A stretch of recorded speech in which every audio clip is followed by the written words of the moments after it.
দীর্ঘদিন থেকে শিক্ষার্থীদের অধিকার নিয়ে কাজ করেছি। শিক্ষার্থীদের দাবি আদায়ের আন্দোলনে বিশেষ করে সর্বশেষ জুলাই গণ অভ্যুত্থানের অগ্রণী ভূমিকা রেখেছি। তাদের সমন্বয়ে আমরা একটি প্যানেল ঘোষণা করেছি। ইতিমধ্যে আমার সহযোদ্ধা সালাউদ্দিন আম্মার বলেছেন, আমাদের স্লোগান লক্ষ্য উদ্দেশ্য নিয়ে কথা হয়েছে। আমরা মূলত একটা বিষয় হাইলাইট করতে চাই বেশি, সেটি হচ্ছে যে আমরা আগামীর ক্যাম্পাসটাকে নিরাপদ রাখতে চাই এবং সকল ধরনের আধিপত্যের বাহিরে গিয়ে উঠে আমরা কাজ করতে চাই শিক্ষার্থীদের কল্যাণে। সেই লক্ষ্যে আধিপত্য বিরোধী ঐক্যের আমি প্যানেল ঘোষণা করছি। সহসভাপতি ভিপি হিসেবে মেহেদি সজীব, সাধারণ সম্পাদক জিএস হিসেবে সালাউদ্দিন আম্মার, সহকারী সাধারণ সম্পাদক এজিএস আকিল বিন তালেব, ক্রীড়া ও খেলাধুলা বিষয়ক সম্পাদক মোহাম্মদ ইয়াসিন আরাফাত বিজয়, ক্রীড়া ও খেলাধুলা বিষয়ক সহকারী সম্পাদক মোহাম্মদ মঞ্জু আরিফ, সংস্কৃতি বিষয়ক সম্পাদক মোহাম্মদ মাহবুব আলম মোহন, মহিলা বিষয়ক সম্পাদক হেমা আক্তার ইভা, সহকারী মহিলা বিষয়ক সম্পাদক জান্নাতুল ফেরদৌসি তৃষা, তথ্য ও গবেষণা সম্পাদক মোহাম্মদ মিনহাজুর রহমান, মিডিয়া ও প্রকাশনা সম্পাদক ফাহির আমিন, সহকারী মিডিয়া ও প্রকাশনা সম্পাদক শামীম আক্তার, বিজ্ঞান ও প্রযুক্তি বিষয়ক সম্পাদক ডাক্তার মোহাম্মদ জাকির হোসেন, সহকারী সম্পাদক বিতর্ক ও সাহিত্য বিষয়ক সহকারী সম্পাদক আরিয়ান আহমেদ, পরিবেশ ও সমাজ কল্যাণ বিষয়ক সম্পাদক মোহাম্মদ আহসান হাবিব, পরিবেশ ও সমাজ কল্যাণ বিষয়ক সহকারী সম্পাদক মোসাম্মদ ইশিতা পারভিন তিথি, নির্বাহী সদস্য 1 সাজ্জাদ হোসাইন, নির্বাহী সদস্য 2 মোহাম্মদ আরিফুল ইসলাম, নির্বাহী সদস্য 3 হাবিব হিমেল। এই ছিল আমাদের প্যানেল। আর সিনেটের ছাত্র প্রতিনিধি 5 জন।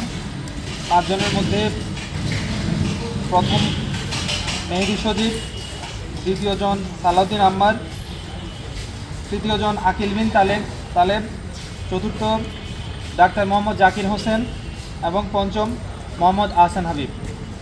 এই ছিল মোটামুটি আমাদের প্যানেলের সদস্য। সেন্ট্রালের বাহিরে আমাদের একদম ডিরেক্ট কোনো প্যানেল আমরা দিই নাই, যেহেতু আমরা দীর্ঘদিন থেকে কাজ করেছি ক্যাম্পাসে। আমাদের বিভিন্ন হল থেকে অনেক সহযোদ্ধা তারা দাঁড়িয়েছে, তো আমরা সবার জন্য শুভকামনা জানিয়েছি।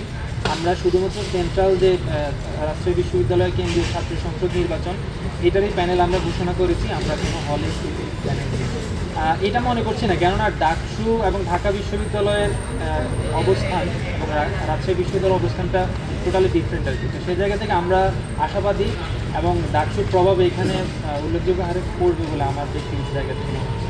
আমরা যে পূর্ণাঙ্গ প্যানেল, ওইটার সদস্য 18 জন। 23 সদস্যের মধ্যে আমরা 18 সদস্য ফাইনাল করেছি।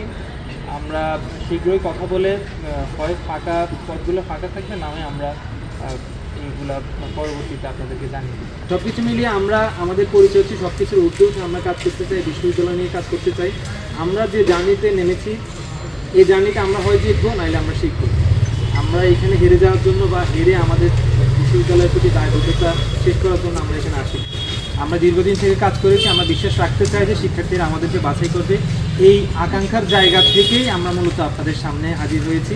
শিক্ষার্থীরা যদি আমাদেরকে যোগ্য মনে করে তাহলে আমাদেরকে ভোট দেবে, যোগ্য যদি অন্য কাউকে মনে করে তাহলে তাদেরকে ভোট দেবে। কিন্তু এইখানে রাজশাহী বিশ্ববিদ্যালয় পরিচালনায় যোগ্য প্রতিনিধি আসুক, এটা আমরা আমাদের জায়গা থেকে শতভাগ চাই, শিক্ষার্থীরাও তেমনটাই চাই।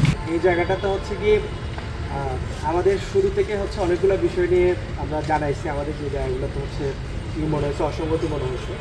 তার মধ্যে একটা জিনিস হচ্ছে যে হলগুলোতে যেভাবে হচ্ছে আপনার যে ব্যালট নাম্বার দেওয়া হয়েছে, এটা নিয়ে আমরা সাধারণ শিক্ষার্থীদের মধ্যে হচ্ছে অনেকগুলো অসঙ্গতি বলে মনে হয়েছে আর কি। যে আমরা দেখছি যে কোনো একটা দলকে হচ্ছে আপনার প্যানেল 1 নাম্বার হচ্ছে ব্যালট নাম্বার দিয়ে দেওয়া হয়েছে। তো এই জিনিসগুলো নিয়ে অনেকের মনের মধ্যে অনেক বিভ্রান্তি দেখা গেছে। প্লাস হচ্ছে যোগ টেস্টের যে ব্যাপারটা, সেটা হচ্ছে আমাদের যে নির্বাচন কমিশন, ওনারা ওনাদের জায়গা থেকে কথার মধ্যে হচ্ছে স্ট্রিক্ট না। যে ডেটটা তারা ফিক্সড করছে দেখা যাচ্ছে বিভিন্ন কারণে তারা সেটা বারবার হচ্ছে চেঞ্জ করতেছে এবং শুরু থেকেই সেটা হয়ে আসতেছে, যে তফসিল ঘোষণা থেকে নিয়ে একবার পিছাচ্ছে একবার আগাচ্ছে, এগুলো আমরা শুরু থেকে ফেস করে আসতেছি। এবং আজকেও অনেক শিক্ষার্থীদের মধ্যে হচ্ছে সাধারণ শিক্ষার্থী অনেকেরই হচ্ছে অনেক কমপ্লেন ছিল। তো তারপরেও আমরা চাই যে সামনের যে সময়গুলো আছে, যেহেতু দীর্ঘদিন পরে রাষ্ট্র নির্বাচন হচ্ছে, দীর্ঘদিন সেটা চর্চা ছিল না, সেই জন্য প্রশাসনের ঘাটতি থাকতে পারে, এটাকে আমরা খুব পজিটিভলি নিতে চাই আর কি। তো আরও আগামী 10 থেকে 15 দিন যে সময়টা আছে, এই সময়ের মধ্যে ওনারা ওনাদের নিজেদেরকে আরও অনেক বেশি প্রিসাইসলি হচ্ছে নিজেদেরকে সংগঠিত করবেন এবং নির্বাচনটা যাতে কোনো বিতর্ক না হয়, নিরপেক্ষ জায়গা থেকে ওনারা পরিচালনা করবেন বলে আমরা ধারণা রাখতেছি। সর্বশেষ আপনাদের মধ্যে দিয়ে একটা মেসেজ দিতে চাই, সেটা হচ্ছে রাজশাহী বিশ্ববিদ্যালয়ের সাধারণ শিক্ষার্থীদের 30,000 শিক্ষার্থী 34 বছর পরের যে রাকসু, এটাকে কেন্দ্র করে তারা ঠিক করবে আগামীর ক্যাম্পাসের সংস্কৃতি কেমন হবে, আগামীর ক্যাম্পাসের আবহাওয়া কেমন হবে। তো তারা ভোট কাকে দিবে না দিবে এটা হচ্ছে তাদের ব্যক্তিগত ব্যাপার। তারা যেন ভোট কেন্দ্রে আসে, তারা যেন নিজেদের প্রার্থীদেরকে, নিজেদের প্রতিনিধিদেরকে নিজেরা নির্বাচিত করে। এটা রাজশাহী বিশ্ববিদ্যালয়ের শিক্ষার্থীদের কাছে আমাদের বিনীত অনুরোধ থাকবে আধিপত্য বিরোধী ঐক্যের প্যানেল থেকে আমাদের। ওয়ালটন এখন দেশের সীমানা পেরিয়ে পৌঁছে গিয়েছে 50টিরও বেশি দেশে। ওয়ালটন, ঘরে ঘরে বিশ্বজুড়ে।